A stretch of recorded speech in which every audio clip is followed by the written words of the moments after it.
There is a carburetor sitting on a workbench in a garage in rural Tennessee right now, and the federal government wants it gone.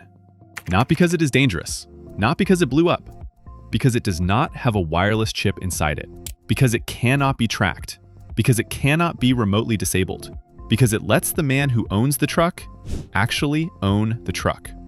My name is Timothy, and this is Truck Breakdown, the channel that covers the engineering traps and financial ambushes buried inside the modern automotive industry every single week. If you are the kind of person who believes that when you pay for something, it belongs to you, hit that subscribe button right now, because what we are about to cover is the most important fight happening in American garages today, and most people have no idea it is even going on. Here is what the industry does not want you to understand. The carburetor is not just an old piece of hardware. It is the last mechanical system standing between you and total corporate control of your vehicle. And right now, regulators and automakers are working together to make sure you cannot legally install one. Let us go back to basics so you understand what is actually at stake. A carburetor is brutally simple. It is a tube with a throttle plate and a jet. When you press the gas pedal, air rushes through the tube. That rushing air creates a low-pressure zone that physically pulls fuel up through the jet and mixes it with the incoming air. The engine burns the mixture, power happens. There is no computer telling it what to do. There is no sensor network reporting data to a server.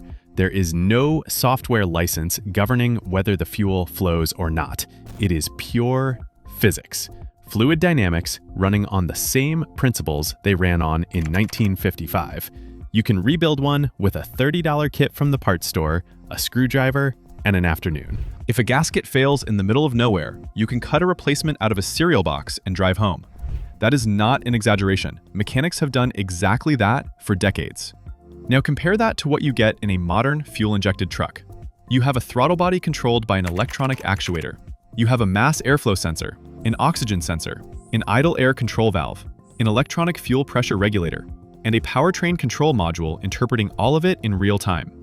Every one of those components talks to the factory computer. Every one of them can throw a code. Every one of them can push your truck into limp mode on a Tuesday morning when you have somewhere to be.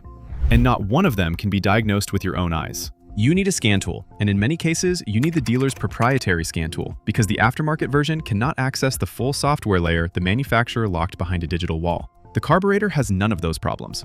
That is exactly why the industry wants it dead. Here is how they are engineering it out of existence. The EPA has regulated vehicle emissions for decades, and those regulations are legitimate in their original intent. Clean air is not a scam.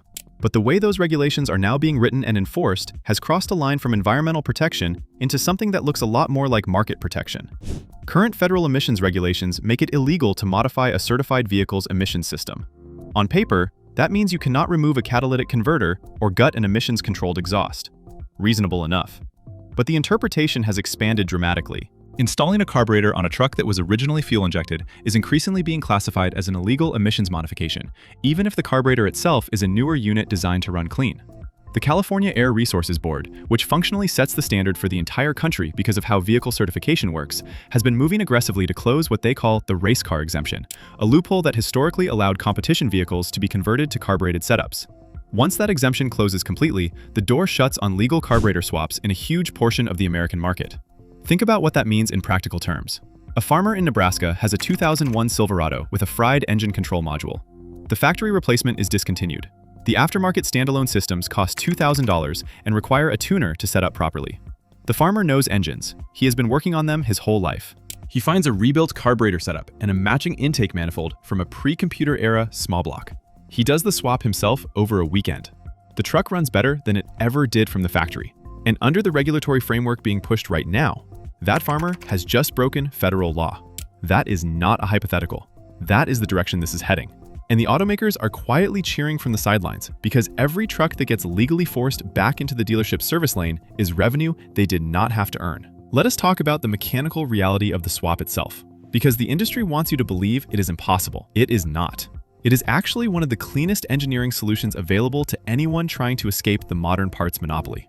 On a pre-2000 small block Chevy platform, the swap is straightforward. The small block V8 architecture that powered trucks from the late 1960s through the mid-1990s was designed from the factory to accept a carburetor on top of an intake manifold. If you are working with a Vortec engine from the late 1990s and early 2000s, there is a specific intake adapter made by several aftermarket companies that bolts directly to the Vortec head and accepts a traditional 4-barrel carburetor. You pull the fuel injection harness, cap the fuel return line, drop fuel pressure to the carb's requirements with an inline regulator, and you are running. The ignition system on a Vortec uses coil packs instead of a traditional distributor, but aftermarket ignition controller boxes, like the ones made by MSD or Holley, handle the spark without needing the factory computer. You are looking at roughly a weekend of labor and somewhere between $500 and $1,200 in quality aftermarket parts, depending on which route you take.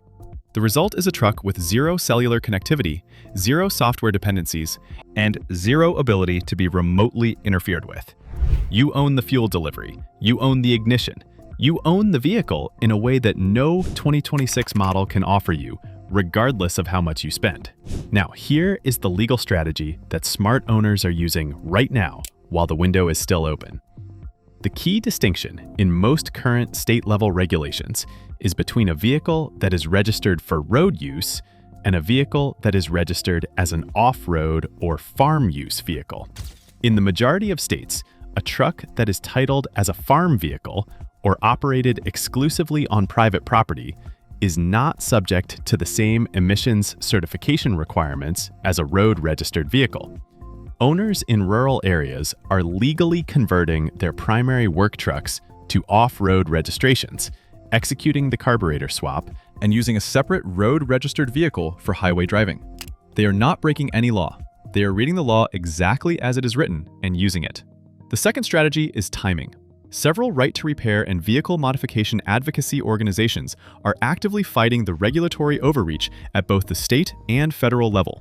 The Specialty Equipment Market Association, SEMA, has been one of the loudest voices pushing back against emissions rules that cross into repair freedom territory. They have successfully lobbied for carve-outs in multiple states. If you are in a state where carburetor swaps are currently legal for older vehicles, which includes most states outside of California and a handful of states that mirror California's Air Resources Board standards, you have a window right now to execute the swap legally before the regulatory environment shifts further. Here is the bottom line and why this matters beyond just wrenches and carburetors. The fight over the carburetor is a proxy war for a much larger question. Does the person who buys a vehicle own it, or does the manufacturer retain effective control of it through the software, the parts monopoly, and the regulatory framework they helped write? Every time a mechanic is legally prohibited from installing a mechanical system that he has the skills to install and that the owner of the truck wants installed, the answer moves further in the wrong direction. The truck that cannot be computer diagnosed cannot be remotely disabled.